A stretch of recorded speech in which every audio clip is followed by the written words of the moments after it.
তো বন্ধুরা সবাই কেমন আছেন? আশা করি ভালো আছেন। আমার এই ভিডিওতে ক্লিক করার জন্য অসংখ্য ধন্যবাদ জানাই।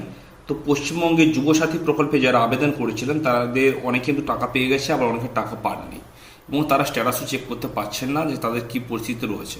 তো আজকের ভিতরে দেখাবো আপনাদেরকে যে কী করে আপনি স্ট্যাটাস চেক করবেন অতি সহজে বাড়িতে বসে মোবাইল ফোনের মাধ্যমে। আমরা সাধারণত যেটা করে থাকি, আমরা যে কোনো ব্রাউজারে চলে যাই, গিয়ে টাইপ করি যুবসাথী প্রকল্প, তারপর এরকম পেজে চলে আসে। এবার বাংলা যুবসাথী এখানে ক্লিক করি, করার পরে এরকম পেজে চলে আসে। আসার পরে আমরা এই যে অ্যাপ্লিকেশান স্ট্যাটাস রয়েছে এখানে আমরা ক্লিক করি।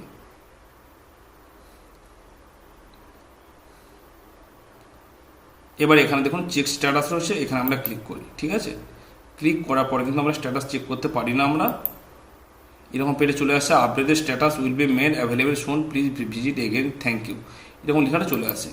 তো আমাদের চেক করতে হবে, যে কোনো একটা ব্রাউজারে চলে যেতে হবে, গিয়ে টাইপ করতে হবে WBIFMS, এর উপর ক্লিক করতে হবে। করার পরে এই যে WBIFMS পোর্টাল রয়েছে এর উপর আপনাকে ক্লিক করতে হবে।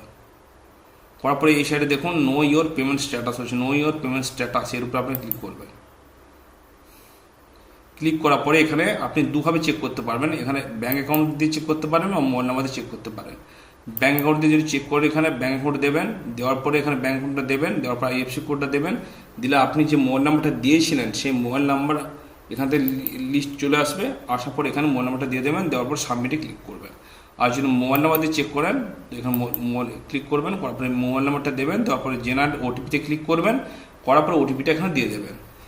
দেওয়ার পরে যদি আপনার নাম যদি কম্পিউটারে লোড হয়ে থাকে তো এখানে কিন্তু আপনার ডিটেলস সব কিছু শো করাবে, আর কবে টাকা পাবেন, অ্যাপ্রুভ, এসব প্রসেস সব দেখাবে আপনাকে নিচে। আর যদি আদৌ আপনার ফর্ম যদি আপনার কম্পিউটার লোড না হয়ে থাকে তো এখানে আপনার নো ডাটা ফাউন্ড দেখাবে। ঠিক আছে, তো এইভাবে আপনি অতি সহজে চেক করে দেখে নিতে পারেন যে আপনি কোন পরিস্থিতিতে রয়েছে।